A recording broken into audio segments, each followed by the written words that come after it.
So hello guys and welcome you all to my channel, that is A for Aspirant. তো এই ভিডিওতে আমরা PSC clerkship 2024 তার যে সেকেন্ড সেশন তার 30টা অ্যারিথমেটিক যে কোয়েশ্চেন সেটাগুলোর ওয়ান বাই ওয়ান সলভ করব। ওকে, তো চলো দেখো ফার্স্ট কোয়েশ্চেন দিয়ে স্টার্ট করি। দেখো প্রথম প্রশ্নটা কি বলেছে, দুটো পাইপ রয়েছে যেটা একটা ট্যাঙ্কে 20 এবং 24 মিনিটে যথাক্রমে ভর্তি করে, আর একটা কি হচ্ছে ওয়েস্ট পাইপ বা যেটাতে জল বেরোয় সেটা 3 গ্যালন প্রতি মিনিটে ফাঁকা করে ট্যাঙ্কের। বলছে অল দ্য থ্রি পাইপস, যদি তিনটে পাইপকে একসাথে চালু করা হয় তাহলে সেই পাইপ তিনটে একসাথে 15 মিনিটে ট্যাঙ্কটা ফুল করবে। তাহলে ক্যাপাসিটি কত ট্যাঙ্কটার সেটা চেয়েছে। তো কি বলেছে, দেখো ফার্স্ট যে ট্যাঙ্ক সেটা 20 মিনিটে ফুল করে, সেকেন্ড যে ট্যাঙ্কটা সেটা কি হয়েছে 24 মিনিটে ট্যাঙ্কটাকে ফুল করবে। আর তিনটে ট্যাঙ্ককে যদি চালিয়ে দিই তাহলে ফার্স্ট প্লাস সেকেন্ড আর একটা হচ্ছে কি ওয়েস্ট ট্যাঙ্ক, তাহলে সেটা কি হচ্ছে মাইনাস হবে। এটা 15 মিনিটে ট্যাঙ্কটাকে ফুল করে। তাহলে টোটাল ওয়ার্ক কত এদের এলসিএম, দেখো 120 এটার এলসিএম হবে। তাহলে প্রথম ট্যাঙ্কটির ক্যাপাসিটি হচ্ছে এফিসিয়েন্সি হচ্ছে 6, দ্বিতীয়টার 5 আর তিনটে মিলিয়ে হচ্ছে 8। ঠিক আছে, তাহলে এখান থেকে যে ওয়েস্ট পাইপ তার এফিসিয়েন্সি পেয়ে যাব কত হচ্ছে, দেখো 6 প্লাস 5 11, সেখান থেকে 3 বাদ দিলে 8 বাদ দিলে কত পড়ে থাকছে 11 মাইনাস 8, এর এফিসিয়েন্সি হচ্ছে 3। তাহলে এই ট্যাঙ্কটা ফাঁকা করতে এই ওয়েস্ট পাইপটা কতক্ষণ সময় লাগবে, তাহলে সময় লাগবে হচ্ছে 120 total work divided by 3, 40 minutes এটা বলেছে। তাহলে দেখো এখানে কি বলেছে যে ওই পাইপটা প্রতি মিনিটে 3 গ্যালন করে জল ফাঁকা করে, তাহলে 40 মিনিট লাগবে জলটা পুরোপুরিভাবে নিষ্কাশন করতে। তাহলে টোটাল ক্যাপাসিটি কত হবে ট্যাঙ্কটার,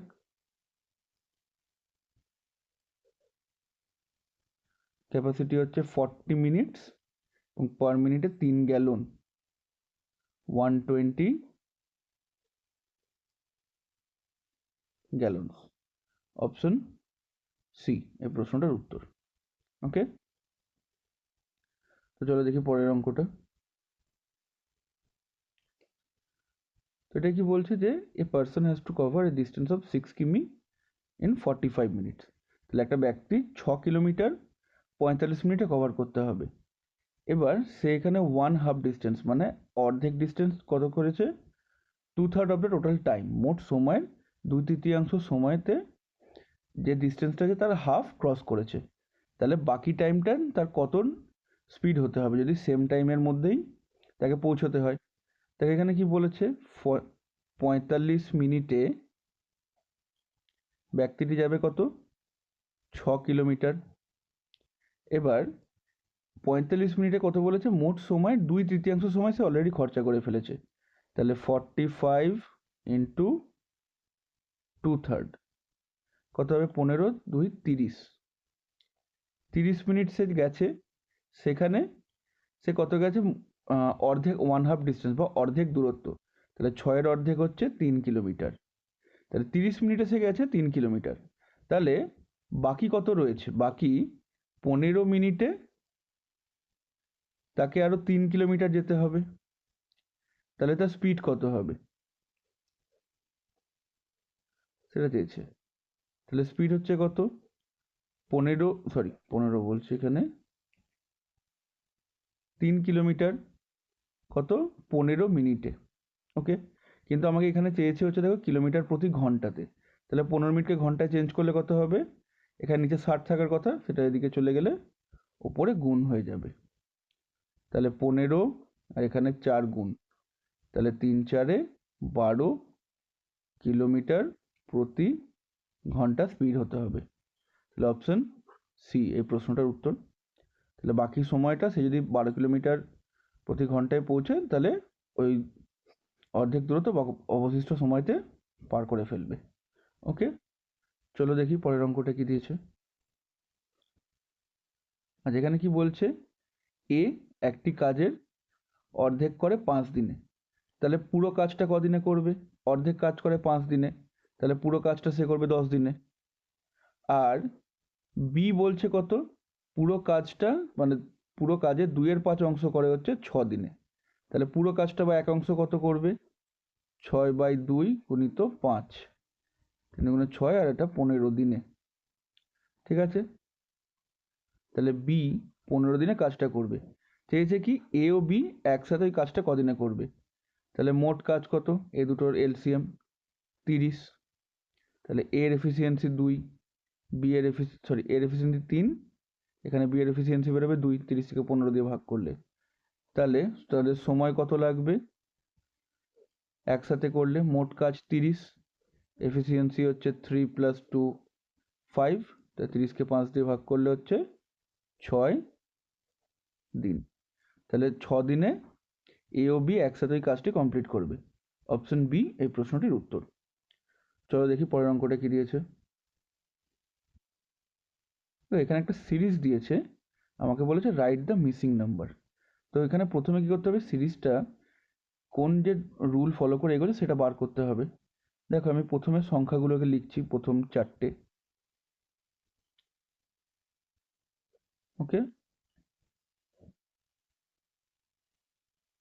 দেখো এখানে কি হচ্ছে, 4কে যদি আমি 2 দিয়ে গুণ করি এবং তার সাথে 1 যোগ করি, তাহলে আমি 9 পেয়ে যাব।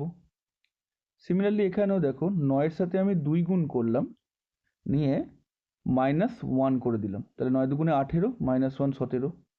দেখো একটা প্যাটার্ন আমরা পেলাম, এই প্যাটার্নটাকে আবার রিপিট করছি। কি হচ্ছে, এই প্যাটার্নটা এবার এখানে করব। দেখো 17 2 গুণ করলাম, নিয়ে +1 করলাম, 17 দুগুণে 34, +1 35। তো সিমিলারলি কি হবে, এই প্যাটার্নটা এবার এখানে রিপিট হবে, তাহলে -2 -1, 35 দুগুণে 70, -1 হচ্ছে 69। এবার এই প্যাটার্নটা সঠিক কিনা চেক করার জন্য একবার ফাইনালটা চেক করব। 69 কত হবে এবার এখানে? গুণিত 2 + 1, 69 দুগুণে 138, +1 হচ্ছে 139। তাহলে এটাও ম্যাচ হলো। তাহলে বলতে পারি অপশনের অ্যান্সারটা কত হচ্ছে? 69। অপশন ডি এই প্রশ্নটার উত্তর। ওকে, চলো দেখি পরবর্তী অঙ্কটা কি দিয়েছে। বলছে একটা ট্রেন 240 মিনিট লম্বা একটা একটা ট্রেন যার দেখো এই প্রশ্নটা কি দিয়েছে, বলছে একটা ট্রেন যেটি 240 মিটার লম্বা সেটা একটি পোলকে 24 সেকেন্ডে অতিক্রম করে, এবং বলছে যে সে একটা প্ল্যাটফর্ম যেটা দূরত্ব হচ্ছে 650 মিটার লম্বা, সেটাকে কতক্ষণ সময় পার করবে। ফার্স্ট হচ্ছে স্পিড অফ ট্রেন বার করতে পারি আমি। দেখো একটা পোলকে পার করা মানে কি, বেসিক্যালি ট্রেনটা তার যে লম্বা সেই দূরত্বটাই পার করছে। তাহলে এখানে কত দূরত্ব পার করেছে? 240 মিটার, ক সেকেন্ডে? 24 সেকেন্ডে। তাহলে স্পিড হচ্ছে 10 মিটার পার সেকেন্ড। কিন্তু এখানে কি বলেছে, ট্রেনটা একটা প্ল্যাটফর্মকে পার করবে যেটা দূরত্ব হচ্ছে 650 মিটার। তাহলে ট্রেনটা যখন এই প্ল্যাটফর্মটাকে পার করবে, যখন পুরো ট্রেনের যে লাস্ট কামরাটা এখানে পেরোবে, তখনই সে প্ল্যাটফর্মটা ক্লিয়ার হবে। তার মানে কি, এখানে ট্রেনটা প্ল্যাটফর্মের দূরত্ব এবং নিজের দূরত্ব দুটোকেই অতিক্রম করেছে। তাহলে মোট কত দূরত্ব অতিক্রম করেছে? দেখো 650 + 240, 890 মিটার। তাহলে কতক্ষণ সময় লেগেছে? দূরত্ব হচ্ছে 890 মিটার, আর বেগ কত বা স্পিড কত? 10 মিটার পার সেকেন্ড। এখান থেকে পেয়ে গেলাম 89 সেকেন্ড। তা 89 সেকেন্ড অপশন বি এই প্রশ্নটার উত্তর। ওকে, বেশি ইজি কোয়েশ্চেন এগুলো। চলো দেখি পরের অঙ্কটা কি দিয়েছে। তো বলছে দেখো একটি ব্যক্তি এবং তার পুত্রের বয়সের অনুপাত হচ্ছে 7:3, এবং তাদের বয়সের গুণফল হচ্ছে 756। তো এখানে কি চেয়েছে, 6 বছর পরে তাদের যে বয়সের রেশিও সেটা চেয়েছে। তো আমি ধরছি ব্যক্তিটির বয়স হচ্ছে 7x এবং তোর পুত্রের বয়স হচ্ছে 3x। তাহলে এদের গুণফল কত? 21 এক্স স্কোয়ার, আর তার মান হচ্ছে 756। এখান থেকে লিখতে পারি এক্স স্কোয়ার সমান 756/21। তাহলে 3 × 63 হাতে 12 হচ্ছে 126, 21 6 126। তাহলে এক্স স্কোয়ার সমান পেলাম 26, এক্স সমান পেলাম 6। তাহলে ব্যক্তিটির বয়স কত? 7x। তাহলে কত? 7 × 6 42 বছর, এবং তার পুত্রের বয়স 3x, মানে 3 × 6 18 বছর। ওকে, এখানে কোয়েশ্চেনে কি চেয়েছে? 6 বছর পর তাদের বয়সের রেশিও। তাহলে 6 বছর পর ব্যক্তিটির বয়স কত হবে? 48। আর তার ছেলের বয়স কত হবে? 18 + 6 24। আর তাদের অনুপাত কত হবে? রেশিও অফ এজ 48:24, কত? 2:1। এই প্রশ্নটার উত্তর দেখো অপশন বি, আবার এই প্রশ্নটার উত্তর। ওকে, চলো দেখি পরের অঙ্কটা কি দিয়েছে দেখি।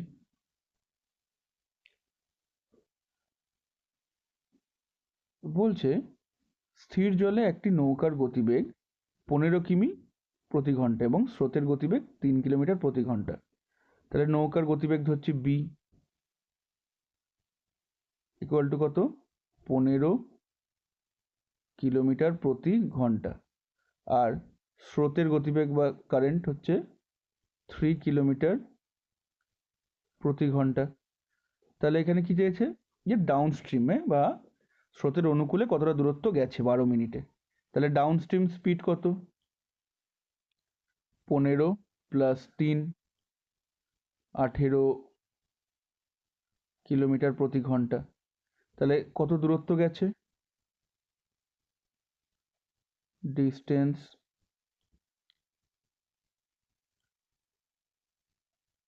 ট্রাভেলড 18 কিলোমিটার প্রতি ঘন্টায় গেছে। কত? 12 মিনিট গেছে। তাহলে 12, এবার মিনিটকে আমি কত দিয়ে ভাগ করব? 60 দিয়ে ভাগ করলে ঘন্টায় পরিণত হবে, কারণ এখানে ডিস্টেন্স কি দিয়েছে? ঘন্টায় দিয়েছে স্পিডের। তাহলে এবার দেখো ক্যালকুলেট যদি করি, তাহলে 12 5 হচ্ছে 60, এবং 18কে 5 দিয়ে ভাগ করলে পাবো 36 বা 3.6 কিলোমিটার। তাহলে 3.6 কিলোমিটার 12 মিনিটের ডাউনস্ট্রিমে ট্রাভেল করেছে ওই নৌকোটি। অপশন ডি এই প্রশ্নটার উত্তর। ওকে, দেখি নেক্সট কোয়েশ্চেনটা কি দিয়েছে। দেখো পরবর্তী কোয়েশ্চেনটা কি বলছে, যে সিম্পল ইন্টারেস্ট বার করতে হবে। সরি, সিম্পল ইন্টারেস্ট দিয়েছে 500 টাকার 4 বছরে 100 টাকা হয়েছে। তাহলে প্রতি বছর সুদের হার কত? একদম বেসিক কোয়েশ্চেন, আমরা জানি PRT/100 ইকুয়াল টু আই, সেই ফর্মুলাতেই মানটা বসিয়ে দিই।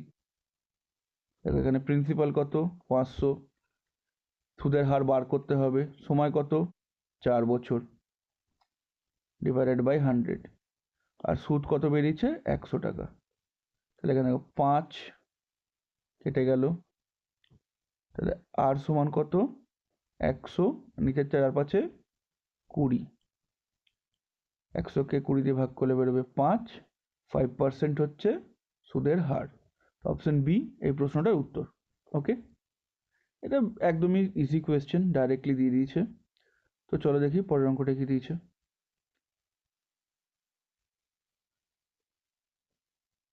তো দেখো এখানে কি বলছে, যে 5 অঙ্কের কোন ক্ষুদ্রতম সংখ্যা দিয়ে, সরি 5 অঙ্কের কোন ক্ষুদ্রতম সংখ্যা যাকে 12, 15 এবং 18 তিনটে দিয়েই ভাগ যায়। তো এরকম যখন অঙ্কগুলো করতে হবে, প্রথমে আমাকে যখন বলবে লিস্ট নাম্বার, তখন এই তিনটে নাম্বারই আমাকে এলসিএম বার করে নিতে হবে। আর যদি বলতো হাইয়েস্ট নাম্বার, তাহলে এইচসিএফ বা গসাগু বার করতে হবে। তাহলে 12, 15, 18 3 দিয়ে ভাগ করলে কত বেরোবে? 4, 5, 6। এখান থেকে কমন নেব কত? 2 যদি কমন নিই তাহলে পড়ে থাকছে 2, 5, 3। গসাগু কত পাবো? লসাগু, এলসিএম 3 × 2 6, 12, 60, 180। এবার আমাকে কী করতে বলছে 5 অঙ্কের ক্ষুদ্রতম সংখ্যা যেটা এইগুলো দ্বারা বিভাজ্য। তাহলে প্রথমে কি করব, 5 অঙ্কের যে ক্ষুদ্রতম সংখ্যা তাকে 180 দিয়ে ভাগ করলে, যদি ক্যালকুলেট করি এটা হচ্ছে বেরোবে 900, আবার 5 বসালে 900, পড়ে থাকছে 100। তাহলে সংখ্যাটি কত হবে দেখো, 10,000 থেকে 100 বাদ দিলে তোমার হচ্ছে 4 অঙ্কের সব থেকে বৃহত্তম সংখ্যা যেটা ভাগ হবে। এবার এর সাথে 180 যোগ করে দিলেই আমার ক্ষুদ্রতম সংখ্যাটা পেয়ে গেল। এখান থেকে বেরোবে দেখো 10,080। ওকে, এটা একটা বেরোবে। এছাড়া কি করতে পারি, ডিজিটাল সাম ব্যবহার করতে পারি বা ক্যালকুলেট করে দেখতে পারি অন্যভাবে। তো দেখো এখানে একটা সংখ্যা আছে 18, ঠিক আছে। তার মানে 18 যদি ভাগ হয়, 18 কি হচ্ছে 9-এর একটা মাল্টিপল এটা। তার মানে কি হচ্ছে, এই যে অপশানগুলো রয়েছে এই অপশানগুলোর মধ্যে একটা 9-এর মাল্টিপল থাকবে, ঠিক আছে। দেখো 1 + 1 2, 9-এর মাল্টিপল 9। তাহলে 5 1 1 7, এটাও 9-এর মাল্টিপল 9। 2 1 3, এটাও 9-এর মাল্টিপল 9। 8 আর 1 যোগ করলে 9, তাহলে এটা 9-এর মাল্টিপল। তাহলে একমাত্র কি হচ্ছে দেখো, এই যে অপশান ডি, এই উত্তরটাই হচ্ছে যেটা 18 দিয়ে ভাগ যাবে, ঠিক আছে। কারণ 18 9-এর মাল্টিপল, তো 18কে যদি কোনো সংখ্যা দিয়ে ভাগ করতে হয় তো সেটাও 9-এর মাল্টিপল হতে হবে। ওকে, এটা জাস্ট বেসিক ডিভিসিবিলিটি রুল। তো অপশান ডি এভাবেও আমরা বার করতে পারবো এই প্রশ্নটার উত্তর। ওকে, আশা করি বুঝতে পেরেছো। তো চলো দেখি পরের অঙ্কটা কি দিয়েছে। কি বলছে, এ বি এর থেকে 3 গুণ কর্মক্ষম, সেই কারণে এ বি এর থেকে 80 দিন আগে একটা কাজ শেষ করে ফেলে। তারা একসঙ্গে কাজটি কদিনে শেষ করবে নির্ণয় করো। তাই দেখো এ এবং বি, এদের এফিসিয়েন্সি রেশিও দিয়েছে কত, 3:1। এ বি এর থেকে 3 গুণ কর্মক্ষম। তাহলে এদের একটা কাজ করতে কতক্ষণ সময় লাগবে তার রেশিও কত হবে, ঠিক তার উল্টোটা, 1:3। এবার দেখো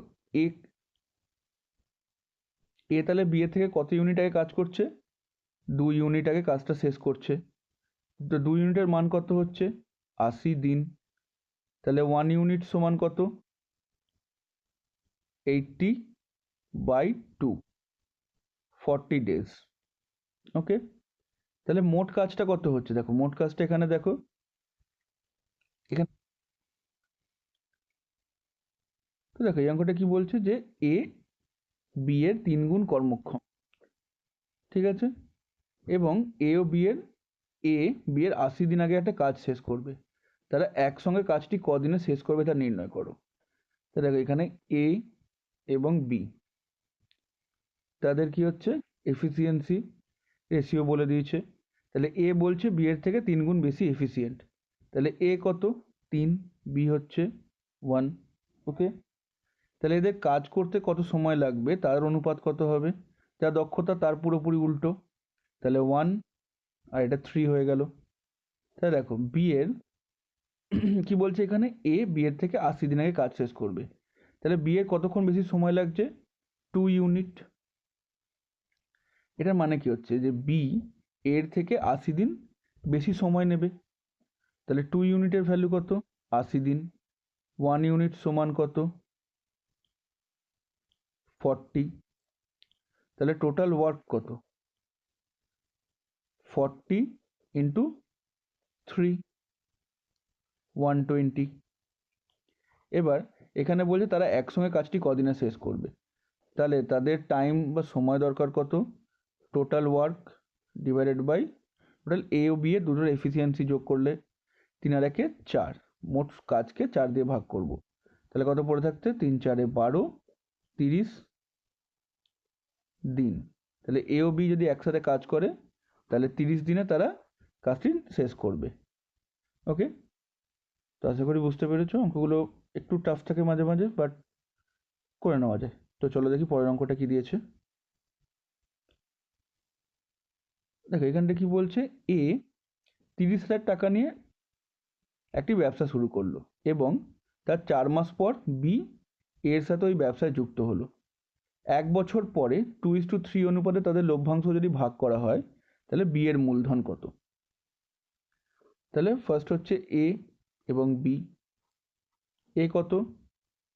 30,000 টাকা ব্যবসা ইনভেস্ট করেছে। কদিনের জন্য দেখো? 1 বছর পর, তাহলে 12 মাসের জন্য। আর বি এর আমি জানি না কত, তাহলে ধরে নিচ্ছি এক্স। এবার বি ক মাসের জন্য ইনভেস্ট করেছে? দেখো, এর 4 মাস পর শুরু করেছে, তাহলে টোটাল সময় হচ্ছে 1 বছর বা 12 মাস। তাহলে এ যদি 12 মাস খাটায়, বি খাটিয়েছে কত? 8 মাস ব্যবসায় টাকাটা। এবার তাদের অনুপাত বলেছে 2:3, তাহলে কি করতে পারি?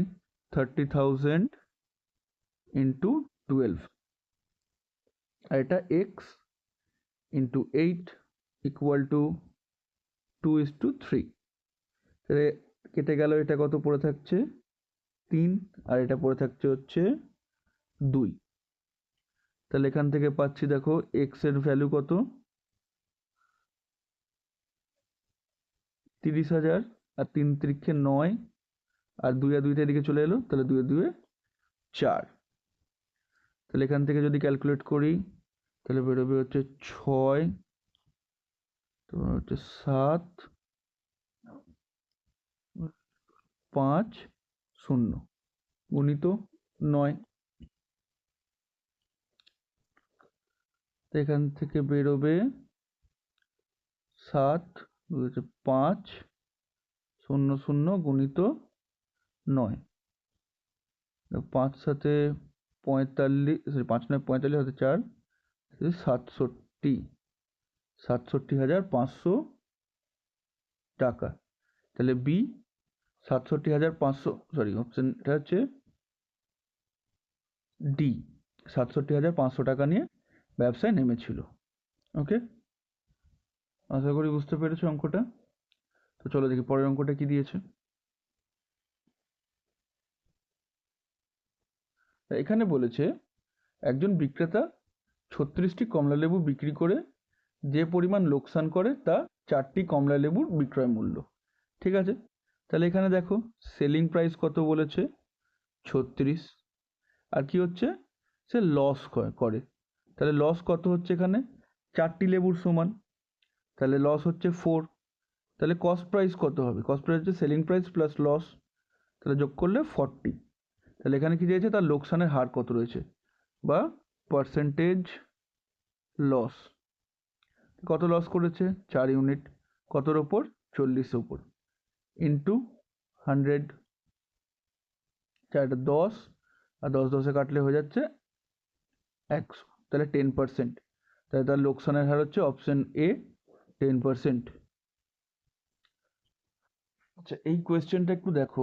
এখানে দিয়েছে যে হাওড়া থেকে বর্ধমান যে ট্রেনটা যাচ্ছে সেটা 8টায় ছেড়ে 12টাতেই পৌঁছচ্ছে, কিন্তু এখানে দেখো দিয়েছে ইংলিশে যে আর একটা ট্রেন যেটা বর্ধমান থেকে ছাড়ছে 9টায় এবং 12টায় পৌঁছচ্ছে।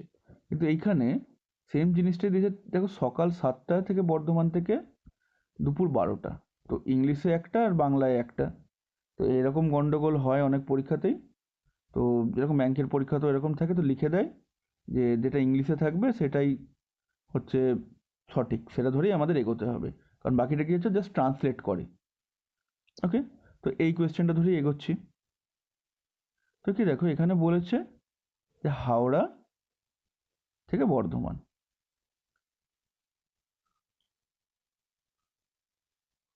ওকে, তো একটা ট্রেন যাচ্ছে হাওড়া থেকে বর্ধমান, ট্রেনটা ছাড়ছে কটা? সকাল 8টায় এবং পৌঁছচ্ছে কটা? 12টায়। তাহলে কত সময় নিচ্ছে? 4 ঘন্টা। আর একটা ট্রেন যেটা বর্ধমান থেকে হাওড়ায় যাচ্ছে সেটা 9টার সময় ছাড়ছে এবং পৌঁছচ্ছে 12টা। তাহলে এর কতক্ষণ লাগছে? 3 ঘন্টা সময় লাগছে। তাহলে এখানে কত দূরত্ব যাচ্ছে একটা ধরে নিতে হবে। লেট ডিস্টেন্স কত কভার করবে? তো নর্মালি হচ্ছে যখন কিছু ডিস্টেন্স দেওয়া থাকবে না, তখন যে দুটো সময় লাগছে তাদের জাস্ট এলসিএমটাই ডিস্টেন্স নিয়ে নেবে। 4 আর 3 এর এলসিএম হচ্ছে 12, তাহলে 12 কিলোমিটার। তাহলে এখান থেকে এটা হচ্ছে ফার্স্ট ট্রেন যেটা যাচ্ছে, তাহলে এর স্পিড কত? স্পিড হাওড়া টু বর্ধমান যেটা তা হচ্ছে 12/4, 3 কিলোমিটার পার আওয়ার। আর বর্ধমান থেকে যেটা হাওড়া যাচ্ছে তার গতিবেগ কত? 12/3, 4 কিলোমিটার প্রতি ঘন্টা। এটুকুনি পেয়েছি। এবার দেখো, দুটো ট্রেন বলছে যাত্রা শুরু করলো, নিয়ে আমাকে এখানে চেয়েছে কখন তার মিলিত হবে। তো দেখো, প্রথমে যে হাওড়া থেকে যে ট্রেনটা ছাড়ছে সেটা তো 1 ঘন্টা আগে ছাড়ছে। তাহলে কি হচ্ছে, বর্ধমানের ট্রেনটা ছাড়ার আগে সে অলরেডি 1 ঘন্টা ডিস্টেন্স কভার করে ফেলছে। তাহলে কত ডিস্টেন্স? তার স্পিড হচ্ছে 3 কিলোমিটার প্রতি ঘন্টা। তাহলে 1 ঘন্টায় যাবে 3 কিলোমিটার, চলে গেল। তাহলে এই যে বাকি ডিস্টেন্সটা এটা পড়ে রইল কত? 9 কিলোমিটার। তো এখানে আমি টাইমটা জাস্ট চেক করে নেব যে কতক্ষণ সময় লাগবে যখন দুটোই একে অপরের দিকে চলতে আরম্ভ করবে। তাহলে এখানে মোট দূরত্ব কত? 9 কিলোমিটার। আর কি হবে, রিলেটিভ স্পিডে নেব, দুটো একে অপরের দিকে যাচ্ছে, তাহলে রিলেটিভ স্পিড কত হবে? তাহলে 3 আর 4 7 কিলোমিটার প্রতি ঘন্টা। তাহলে এটা হচ্ছে কত? 1 ঘন্টা। আর এটা 2/7 মিনিট। এটাকে 60 দিয়ে গুণ করলে তখন পড়ে থাকবে 120, 120কে 60 দিয়ে 1 ঘন্টা 17/1/7 মিনিট, এটা পাবো। তো দেখো, দুটো ট্রেন যাত্রা শুরু করলো কখন? ঠিক আছে, এখানে জাস্ট একটু সাইডে করে নিচ্ছি এটাকে। দুটো ট্রেনই একসাথে যাত্রা শুরু করলো সকাল 9টায়। আর তারপর মিলিত হলো তারা কথা? 1 ঘন্টা 17/1/7 মিনিট পরে। তাহলে তাদের কখন হবে সময়টা? সকাল 10টা বেজে 17/1/7 মিনিটে। অপশন সি এই প্রশ্নটার উত্তর, এ এম। লিখে নিলাম, সকাল 10টা বোঝা যায়। ওকে, বা 17 minute 1/7 minute past 10 AM। Option C এই প্রশ্নটার উত্তর। এটা একটু বেশ টাফ কোয়েশ্চেন ছিল। পিএসসি ক্লার্কশিপ সেকেন্ড শিফটে একটু টাফ কোয়েশ্চেন দিয়েছিল দু একটা, তার মধ্যে এইটা একটা। আশা করি বুঝতে পেরেছো। তো চলো দেখি পরের অঙ্কটা। বলছে বছরের শেষে একটি বালকের উচ্চতা বৃদ্ধি পায় 133 সেমি। যদি বছরে তার উচ্চতা 6.4% করে বৃদ্ধি পায়, তবে বছরের শুরুতে তার উচ্চতা কত ছিল? তাহলে আমি ধরি বছরের শুরুতে উচ্চতা ছিল হচ্ছে এত, তাহলে এখন কত উচ্চতা হবে? 106.4, 100 সাথে ডিভাইডেড বাই 100 ইকুয়াল টু কত হবে? 133 সেমি। দশমিকটা তুলে দিলাম, তাহলে এখানে একটা শূন্য বসে গেল। এবার এখানে 133কে আমি কত 1064কে যদি ভাগ করি, দেখো 133 গুণিত 8, 3 8 24, 2 হাতে 26, 2 হাতে 8 1 10।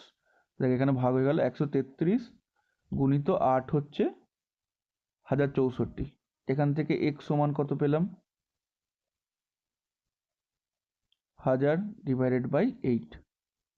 এখান থেকে পেয়ে গেলাম 12, 4 হাতে 5, 125 সেমি। তাহলে বছরের শুরুতে ওই ছেলেটির উচ্চতা ছিল 125 সেমি। অপশন এ এই প্রশ্নটির উত্তর।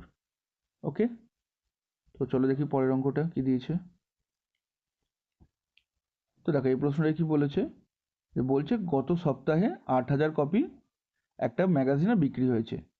এই সপ্তাহে 7% মোর আরও বেশি কমিক্স বিক্রি হলে এই সপ্তাহে কতগুলো কমিক্সের পাতা বিক্রি হয়েছে?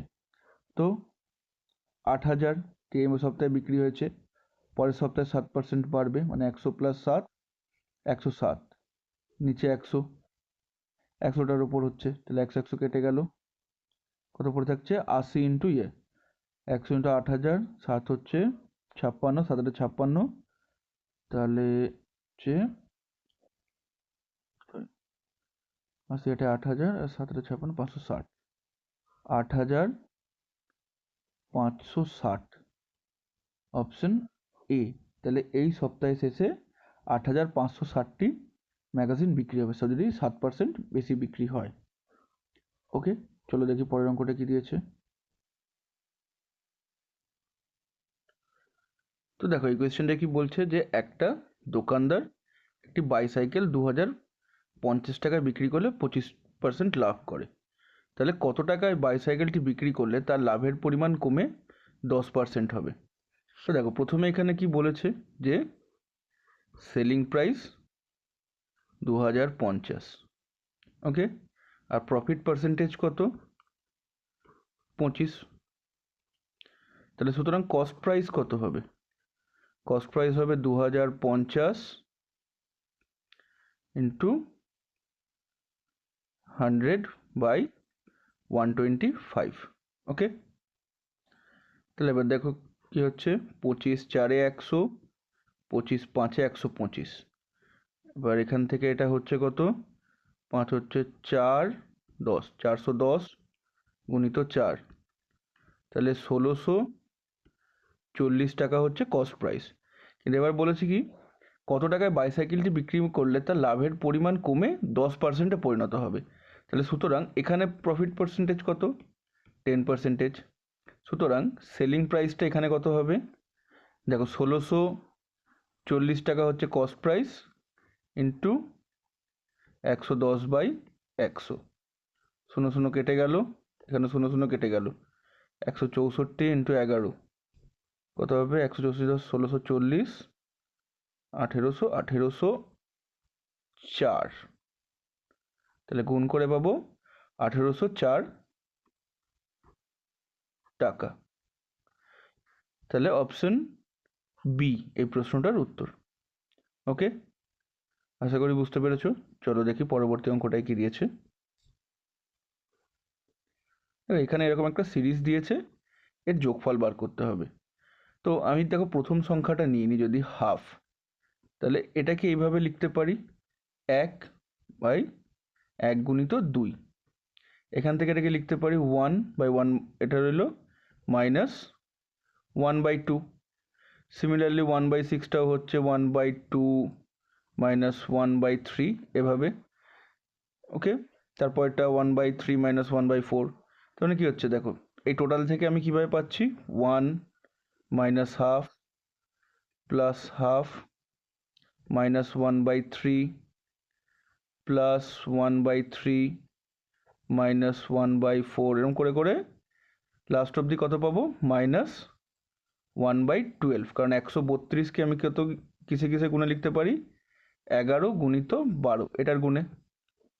তাহলে এখান থেকে দেখো প্রত্যেকটাই কেটে যাবে, এরকম করে প্রত্যেকটা কেটে গিয়ে পড়ে থাকবে কত? 1 -1/12।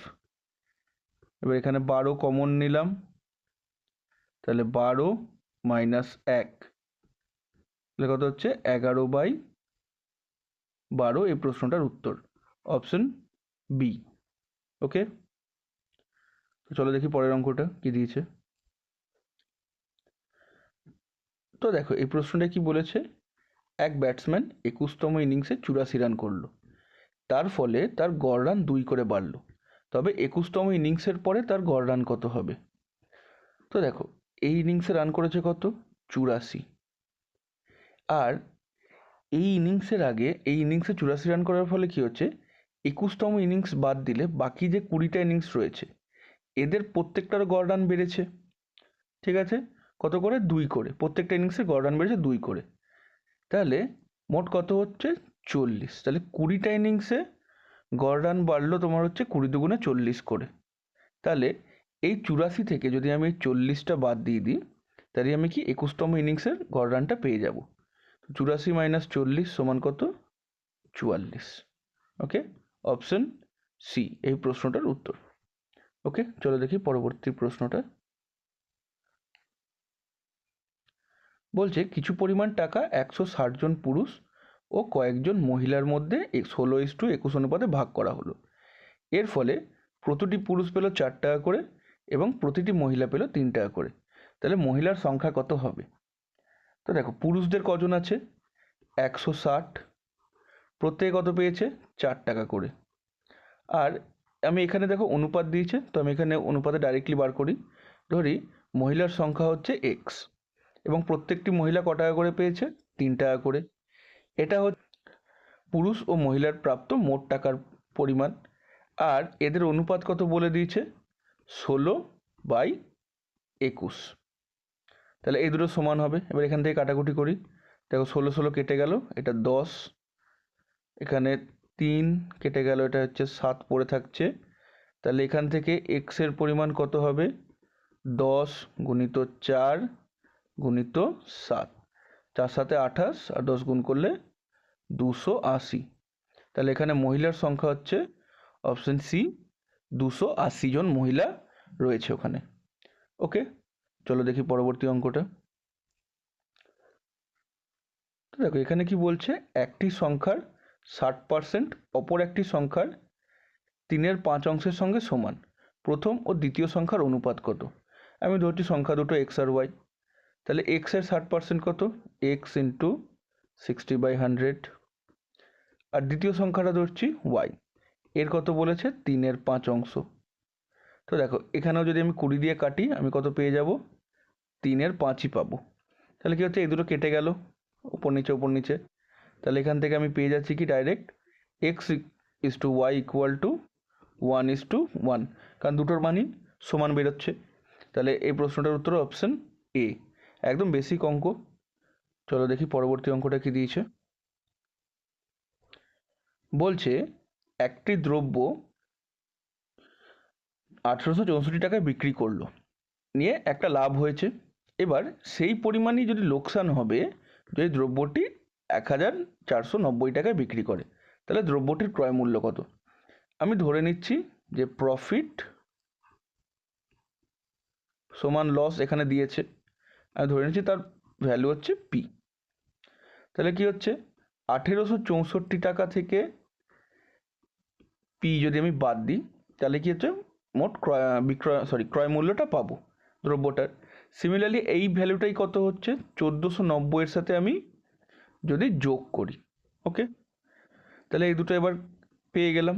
তাহলে এখান থেকে কত পাচ্ছি 2p। 2p সমান কত পাচ্ছি 1864 মাইনাস 1490। ওকে, তাহলে এখানে কত পাচ্ছি 2p সমান পাচ্ছি, দেখো বাদ দিলে 4 7 এক হাতে 3, এটা 374। এখান থেকে p এর ভ্যালু কত হচ্ছে 374/2 187। তাহলে প্রফিট বা লস যেটাই হোক তার পরিমাণ হচ্ছে 187 টাকা। তাহলে দ্রব্যটির ক্রয় মূল্য কত? আমি এখান থেকে বা এখানে যে কোনো একটা ইকুয়েশনে পি এর মান বসিয়ে নিলেই পাবো। তাহলে দ্রব্যের মানটা কত ধরছি, দেখো 1490 প্লাস 187। ওকে, যোগ করলে 7 পাবো। আর এখানে পাচ্ছি কত 9 আর 7 হচ্ছে 7, এক হাতে 6 1 1677 টাকা। দেখো এটা হচ্ছে লেন্দি মেথড। এবার যদি এরকম অঙ্ক দেওয়া থাকে ডাইরেক্টলি কিভাবে করবে, জাস্ট এই দুটো সংখ্যা রয়েছে এই দুটো সংখ্যা যোগ করে 2 দিয়ে ভাগ করে দেবে। তাহলে 1664 আর 1490 যদি যোগ করি তাহলে কত হচ্ছে দেখো 4, 9 আর 6 হচ্ছে 15, এক হাতে 8 আর 4 12 আর একে হচ্ছে 3, এক হাতে 1 আর 1 2 আর একে 3, 3354। এটাকে 2 দিয়ে ভাগ করে দেবে। তাহলে 16 এক হাতে 7 7, 1677 টাকা। ডাইরেক্টলি এক লাইনে অঙ্কটার উত্তর পেয়ে যাবে। ওকে, তাহলে অপশন বি বেরোলো সিমিলারলি এই অঙ্কটাতে। ওকে, চলো দেখি পরবর্তী অঙ্কটায় কি দিয়েছে। বলছে দুটো ডাইসকে একসাথে চালা হলো, নিয়ে তাহলে কতগুলি বিভিন্ন উপায় থাকবে, মানে কতগুলো পসিবিলিটিস ওকে থাকবে, যেখানে তাদের যে যোগফলটা 8 হবে। তো আমি এখানে দেখো কি হচ্ছে, এখানে ফার্স্ট ডাইস আর এটা হচ্ছে সেকেন্ড ডাইস, দুটো ডাইস আমি নিলাম। এবার একটা ডাইসে কটা হয় 1 থেকে 6 অবধি মোট দান থাকে। তাহলে এই দুটো দানের যোগফল হচ্ছে 8 হতে হবে। তাহলে আমি ধরছি দেখো প্রথমটা যদি 1 হয় তাহলে 1-এর সাথে আমি দ্বিতীয় ডাইসটা অ্যাট ম্যাক্স 6 যোগ করলাম, যে কত বেরোবে 7, তো সেটা হবে না। যদি প্রথম ডাইসটা 2 হয় তাহলে দ্বিতীয় ডাইসটায় 6 হলো, তাহলে এদের যোগফল বেরোলো 8। প্রথমটায় 3, দ্বিতীয়টায় 5, দ্বিতীয় অপশন। প্রথমটায় 4, দ্বিতীয়টায় 4 হবে। প্রথমটায় যদি 5 পড়ে তাহলে দ্বিতীয়টায় 3 পড়তে হবে। প্রথমটায় 6 পড়লে দ্বিতীয়টায় 2। কতগুলো অপশন পেলাম? 1, 2, 3, 4, 5। মোট 5টা প্রবাবিলিটি বা পসিবিলিটি আমরা পেলাম, যাতে দুটো ডাইসের যে সংখ্যাগুলো পড়বে তার যোগফল 8। তাহলে এই প্রশ্নটার উত্তর অপশন এ, 5। ওকে, চলো দেখি নেক্সট অঙ্কটা। এখানে দিয়েছে দুটি সংখ্যার গসাগু 13 ও তাদের অনুপাত হচ্ছে 5:7, সংখ্যা দুটি নির্ণয় করো। তাহলে আমি ধরছি সংখ্যাটা হচ্ছে 5x আর 7x। ওকে, তাহলে এই সংখ্যা দুটির গসাগু কত বা HCF কত হবে? দেখো x কমন আসছে, তাহলে xই পাবে। ওকে, তাহলে x এর মান কত হচ্ছে এখানে দেখো দেওয়া রয়েছে 13। তাহলে সংখ্যা দুটি কত হবে? 5x মানে 5 × 13 65, আর এখানে 7 × 13 91। তাহলে দেখো অপশন এ এই প্রশ্নটার উত্তর। বাট যদি এই সংখ্যাটা দেওয়া থাকে যে দুটি সংখ্যার গসাগু 13 এবং তাদের অনুপাত 5:7, ডাইরেক্টলি 13-র সাথে 5 একবার গুণ করবে, 13×5 = 65, আর এখানে ডাইরেক্ট আরেকটা হচ্ছে 13-র সাথে 91। অপশন এ একই দাঁড়াবে। ওকে, তো চলো দেখি পরের অঙ্কটা কি দিয়েছে। বলছে একটা ট্রেনের গতিবেগ 80 কিলোমিটার প্রতি ঘন্টা, যদি একটি গাছকে অতিক্রম করতে 4.5 সেকেন্ড সময় লাগে, তাহলে একটি 200 মিটার লম্বা স্টেশন অতিক্রম করতে ট্রেনটির কতক্ষণ সময় লাগবে? তাহলে দেখো একটা গাছকে অতিক্রম করা মানে কি, বেসিক্যালি ট্রেনটা তার যে লম্বা বা দূরত্ব সেটাই অতিক্রম করছে। তাহলে আমি এখানে কি করছি, বার করব প্রথমে লেন্থ অফ ট্রেন। তাহলে লেন্থ কত হবে দেখো, আমরা জানি লেন্থ হচ্ছে distance into time into speed, বা এটা ডিস্টেন্স বেসিক্যালি। তাহলে এখানে স্পিড কত? 80 কিলোমিটার প্রতি ঘন্টা, কিন্তু এখানে সেকেন্ডে চেয়েছে, তাহলে এটাকে মিটার পার সেকেন্ডে চেঞ্জ করতে হবে। তাহলে 5 × 18 গুণ করলাম, আর সময় কত লেগেছে? 4.5 সেকেন্ড। বা ক্যালকুলেট করে দেখো, 4.5 × 2 9, 4 হচ্ছে 18, আর 4 আর 20 কেটে গেল, তাহলে 20 × 5 100 মিটার। 100 মিটার হচ্ছে ট্রেনটির লেন্থ। এবার কি বলছে, ট্রেনটি 200 মিটার লম্বা একটি স্টেশন অতিক্রম করবে। তাহলে এবার এখানে টোটাল ডিস্টেন্স কত কভার করবে? স্টেশনের লেন্থটা কভার করবে এবং ট্রেনটা তার নিজস্ব যে দৈর্ঘ্য সেটাও কভার করবে, মোট 300 মিটার। তাহলে এই সেম স্পিড ট্রেনের যে গতিবেগটা একই রয়েছে ট্রেনের, তাহলে কতক্ষণ সময় লাগবে? তাহলে টাইম রিকোয়ার্ড ইকুয়াল টু কত? Distance by speed. তাহলে এখানে 80 কিলোমিটার প্রতি ঘন্টা রয়েছে, এটাকে মিটার পার সেকেন্ডে চেঞ্জ করতে হবে। তাহলে 5/18, 18 তাহলে ওপরে চলে গেল। ওকে, 0 0 কেটে গেল, 5 6 30, এখানেও কাটছে 2, তাহলে এখানে 3 পড়ে থাকছে, আর এখানে পড়ে থাকছে 9। তাহলে 3 9 27/2, 13.5 সেকেন্ড সময় লাগলো টোটালে 200 মিটারের লম্বা স্টেশনটি অতিক্রম করতে। তাহলে অপশন এ 13.5 সেকেন্ড এই প্রশ্নটির উত্তর। ওকে, আশা করি বুঝতে পেরেছো, বেশ ইজি কোয়েশ্চেন সেগুলো নর্মালি। তো চলো দেখি পরের অঙ্কটা কি দিয়েছে। দেখো এই প্রশ্নটাই দিয়েছে 0, 2 এবং 4। এটা দিয়ে তৈরি 3টে অঙ্ক বিশিষ্ট একটি বৃহত্তম ও ক্ষুদ্রতম সংখ্যা বার করতে হবে, নিয়ে তার গড়টাকে আমাকে বার করতে হবে। তাহলে 0, 2 ও 4 দিয়ে তৈরি 3 অঙ্কের বৃহত্তম সংখ্যা কোনটা?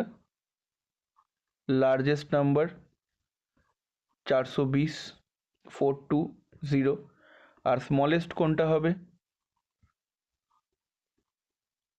স্মলেস্ট হবে দেখো 204।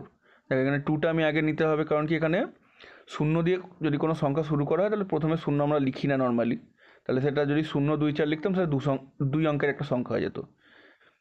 এটা স্কুলে পড়ে থাকবে, বেসিক অঙ্ক। তাহলে এবার এখানে চেয়েছে আমাদের এদের গড় চেয়েছে, এভারেজ বার করতে হবে। তাহলে এই দুটো সংখ্যা যোগ করে নিই। দেখো কত হচ্ছে 4 2 6। গড় বার করতে গেলে 2 দিয়ে ভাগ করব, তাহলে 3 1 2 পরপর বেরিয়ে গেল। তাহলে অপশন সি এই প্রশ্নটার উত্তর। ওকে, তো চলো দেখি পরের অঙ্কটা কি দিয়েছে। দেখো এখানে কি বলেছে যে নিচে কিছু অপশন দিয়েছে, সে কোন সংখ্যাকে 1.5 দিয়ে গুণ করলে এবং সংখ্যাটির সঙ্গে যদি 1.5 যোগ করি একই সংখ্যা পাওয়া যাবে। তো ফার্স্ট হচ্ছে দেখো আমি এটাকে এক্স ধরে ক্যালকুলেট করতে পারি। এক্স ইন্টু তাতে 1.5 লিখলে এটা কত হয়ে যাচ্ছে 3/2, আর এখানেও এক্স প্লাস 3/2 ইকুয়াল এটা লিখতে হবে। তাহলে এটা দেখো 3/2 এক্স মাইনাস এই এক্সটা এদিকে চলে এলো, এক্স পড়ে থাকছে। এখানে কত হচ্ছে 3/2, আর 3/2 এক্স থেকে এক্স বাদ দিলে পড়ে থাকছে হাফ এক্স ইকুয়াল টু 3/2, 2 কেটে গেল, এক্সের ভ্যালু কত পড়ে থাকছে 3। তা অপশন বি এই প্রশ্নটার উত্তর। এবার এটাকে আমরা জাস্ট অপশন চেকিং করে করতে পারি। দেখো 1 প্লাস 1.5, আমি এটা দশমিকেই চেঞ্জ করে নিলাম, 3.2কে দশমিকে 1.5 হয়, এটা কত হচ্ছে 2.5, আর 1 ইন্টু 1.5 সমান হচ্ছে 1.5, তো এটা হলো না। দেখো দেখো 3 ইন্টু 1.5 কত 4.5, 4.5, আর এদের যোগ কত 3 প্লাস 1.5, এটাও 4.5, মিলে গেল। ওকে, তাহলে অপশন বি এই প্রশ্নটার উত্তর। ওকে, তো চলো দেখি পরের অঙ্কটা কি দিয়েছে। তো এই প্রশ্নটা দেখো কি বলেছে যে একটি ক্লাসে 40 জন ছাত্রছাত্রী আছে। মোট ছাত্রীর 1/5 অংশ ভাত খেতে, 2/5 অংশ রুটি খেতে এবং বাকি অংশ ভাত ও রুটি উভয় খেতে পছন্দ করে। আর যেখানে কোয়েশ্চেনটা জাস্ট দেখে নাও, দেখো রাইস অনলি বলেছে, তাহলে মানে শুধুমাত্র ভাত। 2/5 হচ্ছে ইট চাপাটি অনলি, মানে শুধুমাত্র রুটি খেতে পছন্দ করে। এখানে শুধুমাত্রটা লেখা উচিত ছিল, নাহলে অঙ্কটা একটু কনফিউজ হতে পারে বাংলাটা দেখে উত্তর করতে গেলে। একটু ইংলিশটাও পড়ে নেবে ওই জন্য, যখন পরীক্ষায় কোয়েশ্চেনটা দেবে, বা নর্মালি ইংলিশটাই ফলো করবে, কারণ আগে একটা কোয়েশ্চেনে দেখলে বর্ধমান হাওড়ার যে ট্রেনের দূরত্বটা, দুটোতে ইংলিশে একটা উত্তর কোয়েশ্চেন দিয়েছে, বাংলাতে একটা, তো আমরা স্ট্যান্ডার্ড হিসেবে ইংলিশটাকেই ধরি। ওকে, তো এখানে জিজ্ঞেস করেছে মোট ছাত্রছাত্রীর কত অংশ ভাত ও রুটি দুটোই খেতে পছন্দ করে, এটা রয়েছে। তাই দেখো টোটাল আমি কত ধরে নিচ্ছি, 1 অংশ ছাত্রছাত্রী রয়েছে, টোটালটাকে আমরা 1 হিসেবেই ধরি। সেখান থেকে 1/5 অংশ কী আছে শুধুমাত্র ভাত খায়, আর 2/5 অংশ শুধুমাত্র রুটি খায়। তাহলে এই 1 থেকে এ দুটো বাদ দিয়ে দিলে আমরা বাকি অংশ কি হচ্ছে ভাত ও রুটি উভয় খেতে পছন্দ করে, এটা পেয়ে যাব। তাহলে এখান থেকে ক্যালকুলেট করি, দেখো 5 নিচে এলো, ওপরে 5 -1 -2, তাহলে কত হচ্ছে 3, এটা হচ্ছে 2/5। আমাকে এখানে চেয়েছে যে কত অংশ, কত জন চাইনি। যদি জন চাইতো তাহলে এর সাথে আমি 40 গুণ করতাম, কিন্তু কত অংশ চেয়েছে, তাহলে শুধু এখানে উত্তরটা কমপ্লিট। অপশন সি এই প্রশ্নটার উত্তর। ওকে, তো চলো দেখি পরের অঙ্কটা কি দিয়েছে। দেখো এই অঙ্কটায় কি বলেছে, এই যে সংখ্যাটা রয়েছে এর ঘনমূল 56, তবে এই টোটাল যে 6 সিরিজটা তার ঘনমূল কত হবে। তো ঘনমূলের ক্ষেত্রে কি হয়, আমরা প্রতি 3টে সংখ্যার জন্য একটা করে সংখ্যা আমরা নিই।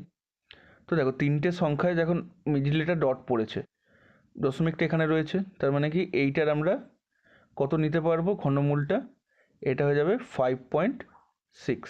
সিমিলারলি এখানে 3 3 করে দুটো সংখ্যা রয়েছে দশমিকের পর, তাহলে এখানে কত হয়ে গেল 5.6। এখানে দেখো দশমিকের পর 0 0 একটা, এইটা এইটা, 3টে ঘর রয়েছে দশমিকের পর, তো তাহলে 3টে শূন্য, এর ঘনমূল কত হবে 0, এবং বাকিটার ঘনমূল কত হচ্ছে 5, 6। এবার এই 3টের যোগফল চেয়েছে, এবার যোগ করে দেখো 6, 5 আর 6 আর 5 11, এক হাতে 6 5 11 আর হাতে 1 12, এক হাতে 5 আর 1 6। তাহলে এই টোটাল ঘন সংখ্যাটার মোট যোগফল হচ্ছে 6.216, অপশন বি এই প্রশ্নটার উত্তর। ওকে, তো চলো দেখি পরবর্তী অঙ্কটা কি দিয়েছে। তো কি বলছে, রুমা 1 ঘন্টায় 30টি পৃষ্ঠা ও নীরা 1 ঘন্টায় 40টি পৃষ্ঠা পড়তে পারে। যদি রুমা 2:30-এ একটি উপন্যাস পড়া শুরু করে ও নীরা একই উপন্যাস 3:20-তে পড়া শুরু করে, তবে কটার সময় দুজনে একই পৃষ্ঠা পড়বে? ওকে, তো দেখো আমি ধরছি এখানে রুমা 2:30-এ বইটা পড়া শুরু করেছে, সময় কাটার পর এখানে 3:20 যখন বাজে তখন নীরা বইটা পড়া শুরু করেছে। ওকে, সেম উপন্যাস, কিন্তু ততক্ষণে রুমা তো কিছুটা পাতা এক্সট্রা পড়ে নিয়েছে। কতটা পাতা পড়েছে দেখো, বলছে রুমা 1 ঘন্টায় 30টা পৃষ্ঠা পড়ে, মানে 60 মিনিটে কটা পেজ, 30 পেজ। আর তাহলে এখানে দেখো 2:30 থেকে 3:20 কতক্ষণ পার হলো, 50 মিনিট পার হয়েছে। তাহলে 50 মিনিটে কতটা পার করবে, কটা পৃষ্ঠা পড়বে, তাহলে 30/60 গুণিত 50, তাহলে 30 দুগুণে 60 আর 50কে 2 দিয়ে ভাগ করলে 25টা পেজ। এতটা পেজ রুমার পড়া হয়ে গেছে। নিয়ে এখানে বলেছে নীরা 3:20-তে যখন পড়া শুরু করলো তার কটার সময় তারা দুজনে একই পৃষ্ঠা পড়বে, মানে এমন একটা পেজে আসবে যেটা রুমা এবং নীরা দুজনেই একসাথে পড়বে। তাহলে কটা পেজের গ্যাপ রয়েছে দেখো, 25টা পেজের গ্যাপ রয়েছে। আর এদের রিলেটিভ স্পিড হিসেবে কি হবে, রুমা 1 ঘন্টায় 30টি পৃষ্ঠা, নীরা 1 ঘন্টায় 40টি পৃষ্ঠা। পড়াশোনা যখন করছি আমরা কি হচ্ছে দুজনেই একই ডিরেকশনে যাচ্ছি এটা আমরা ধরে নিই। ওকে, তাহলে রিলেটিভ স্পিডটাকে এখানে বা পড়ার ইয়েটা কত হচ্ছে, প্রতি ঘন্টায় 40 মাইনাস 30, তাহলে 10টা পেজ প্রতি ঘন্টা, এটাই রিলেটিভ স্পিড। তাহলে এখানে আমি 10 দিয়ে ভাগ করে দিই, তাহলে কতক্ষণ সময় লাগবে, 2.5 ঘন্টা বা 2 ঘন্টা 30 মিনিট। তাহলে কটার সময় তারা একসাথে পড়বে দেখো, নীরা 3:20-তে পড়া শুরু করেছে। ওকে, আর রুমা এই 25টা পেজ যে রুমা বেশিটা পড়ে নিয়েছে সেটা কভার করতে সময় লাগলো 2 ঘন্টা 30 মিনিট। তাহলে যোগ করলে কত হচ্ছে, 5 আর 50, 5টা বেজে 50 মিনিট, অপশন বি এই প্রশ্নটার উত্তর। ওকে, আশা করি বুঝতে পেরেছো। তো চলো দেখি পরের অঙ্কটা কি দিয়েছে, ফাইনাল অঙ্ক এই সেশন 2-এর।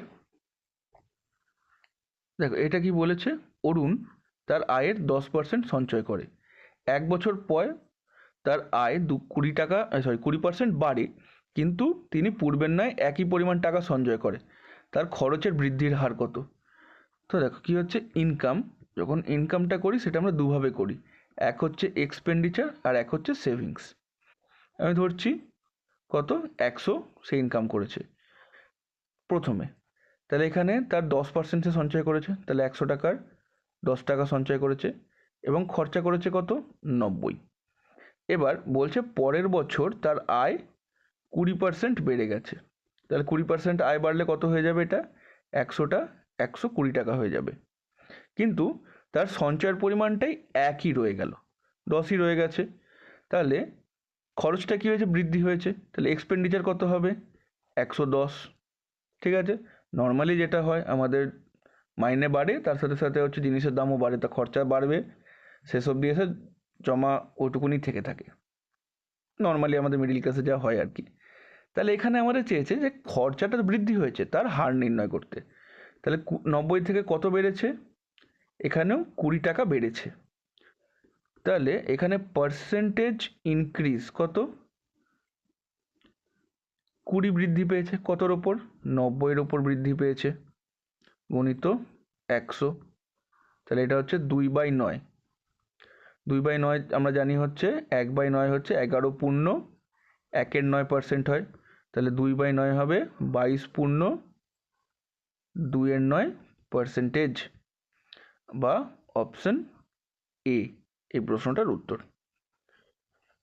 ওকে, তো চলো দেখো এইভাবে আমরা পিএসসি ক্লার্কশিপ 2024 তার যে সেশন 2 সেকেন্ড সেশনেরও 30টা ম্যাথের কোয়েশ্চেন 1 by 1 সলভ করলাম। আমি চেষ্টা করি যতটা সম্ভব ডিটেলে এবং তার সাথে ট্রিক্স থাকলে সেই ট্রিক্সের থ্রুতেও অঙ্কগুলো সলভ করার। ওকে, আশা করি তোমাদের ভালো লাগবে ভিডিওটা এবং অঙ্কগুলো বুঝে থাকবে। তো যদি ভালো লেগে থাকে একটু লাইক শেয়ার আর সাবস্ক্রাইব করে দিও অ্যাজ ইউজুয়াল যেটা বলার। আর আমাদের ফেসবুক পেজও আছে, সেটাতেও লাইক করে দিও। ওকে, চলো বাই।